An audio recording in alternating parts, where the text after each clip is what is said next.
Yes, honorable member for Bole Bamboy. Oh. Yeah, pay yeah, you see, your community, you don't go there often. That's why I don't link you to that. Mr. Speaker, Yeah, honorable member, that's on the lighter side. yes, Mr. Speaker, let me assure you, I go there more often. That's why I increased the votes from 160 to 10,000 gap in terms of the votes I got. So it should reaffirm that I Very visited well. there. Mr. Speaker, Mr. Speaker, I wish to contribute to the motion, Now, what's already? and in doing so, Mr. Speaker, I wish to commence my debate and my contribution with a quote by Melville Fuller, who stated, Mr. Speaker, and I quote, "Without continuity, Mr. Speaker, men would become like flies in summer." Mr. Speaker, without continuity, men will become like flies in summer.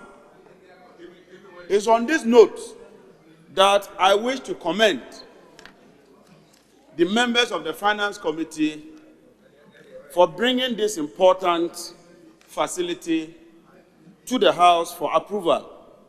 Mr. Speaker, as the able chairman rightly pointed out, this facility commenced in 2011 and in 2014 by dint of hard work, creativity, we ensured that we were able to draw down 32 million through positive financial engineering, which culminated, Mr. Speaker, in the distribution of 3,000, over 3,000 equipment, which includes tractors, harvesters, boom sprayers, seed drills, and all the list. Mr. Speaker,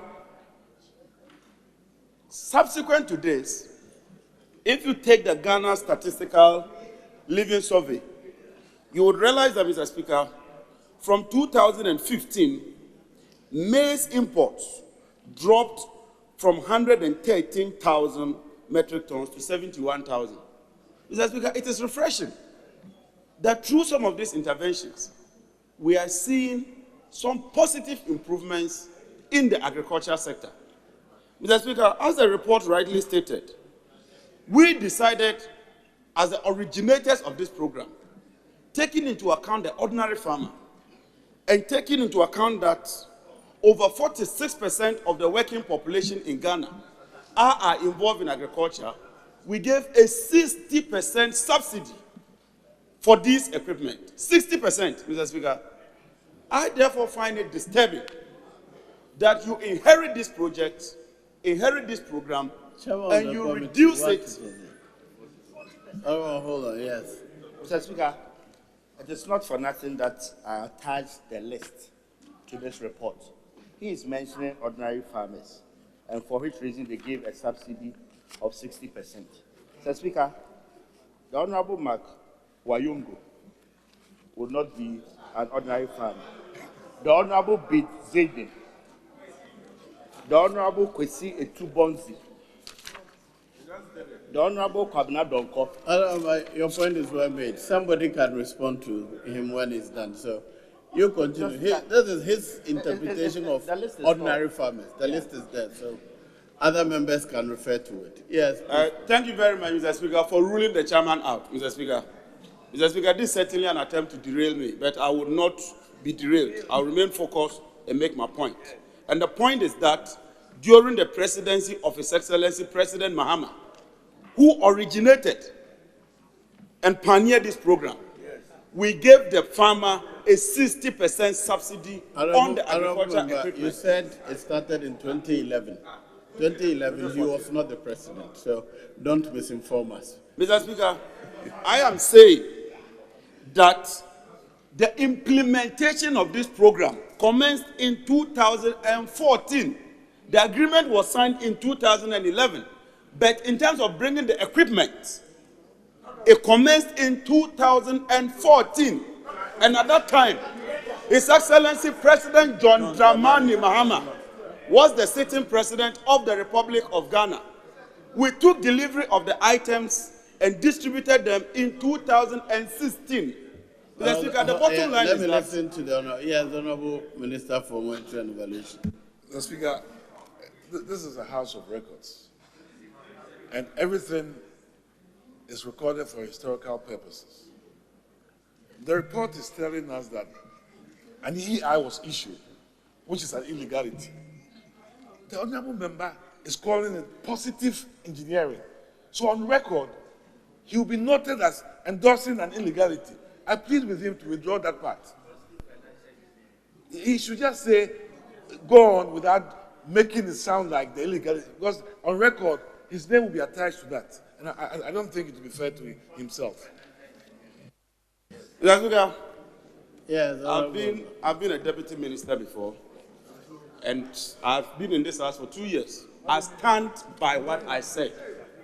And I believe that if you believe that it is wrong, if you believe that this whole agreement is illegal, take it out of the house. Don't bring it to us. You believe that something can be done about it.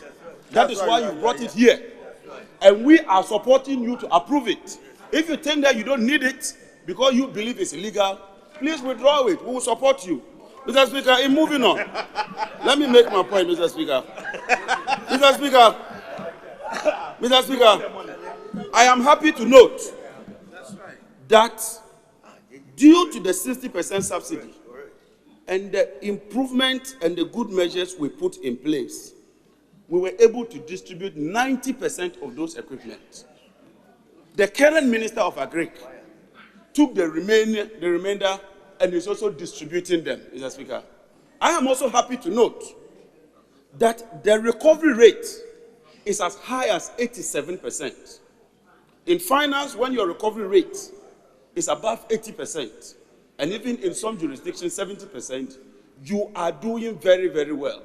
That is why I'm expressing worry that you are reducing the subsidy from 60 to 40, because inherent in that 40, it means that the cost now, instead of 40, is now going to be 60.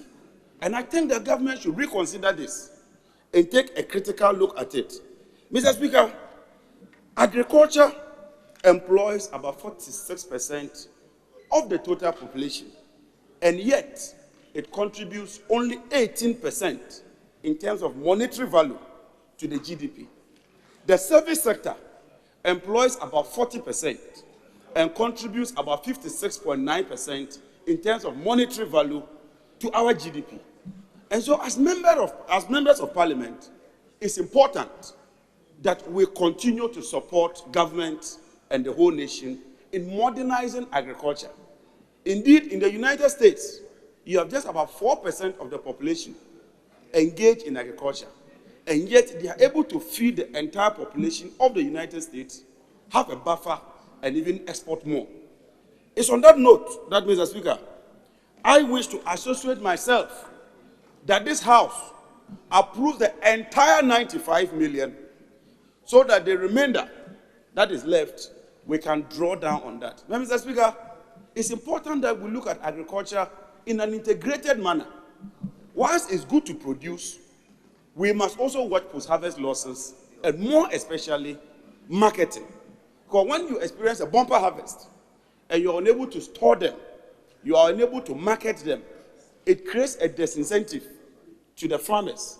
And in the preceding years, they find it very, very difficult to engage in farming. Mr. Speaker, in winding up, I am happy to know that successive governments have contributed positively.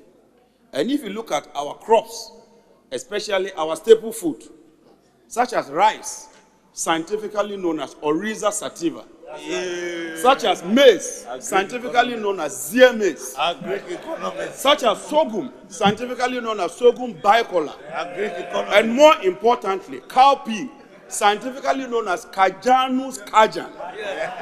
It is obvious that even if you take money hot utilissima, if you take all the other crops, we are making progress as a country, and would encourage you to implement this project the way we conceived it, shepherd it, and the farmer and the ordinary Ghanaian will benefit from that. On that note, Mr. Speaker, I wish you long life, and I thank you very much. Thank you, Right Honourable.